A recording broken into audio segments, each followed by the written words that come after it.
Soddisfazione viene espressa dagli operatori turistici della città dei Templi per l'apertura prolungata del Museo di Santo Spirito, ma serve ancora altro, serve andare avanti e mettere altri tasselli. Il tema dell'apertura con orari ridotti del Museo Santo Spirito, evidenziato anche da Federalberghi con il suo presidente Francesco Picarella, che in un incontro istituzionale tenuto con il sindaco nella città nei mesi scorsi ha ribadito la necessaria e urgente esigenza, visto il numero di flussi turistici che si riversano ad Agrigento, di un orario consono alla migliore fruizione possibile dell'importante sito storico-culturale. Finalmente si apprende che a partire dal 4 luglio, in un'ottica di costruzione dell'offerta culturale in vista del 2025 Agrigento capitale della cultura, l'orario di apertura nel complesso del Museo di Santo Spirito è stato ampliato e sarà fruibile da martedì a sabato dalle 9 alle 19,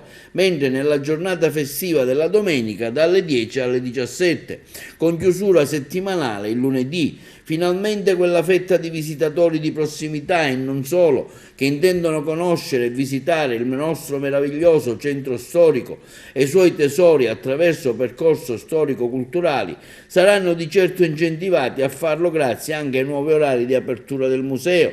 Siamo soddisfatti, dichiarano all'unisono i componenti del direttivo dell'Associazione delle Guide Turistiche, e chiediamo all'assessore comunale al ramo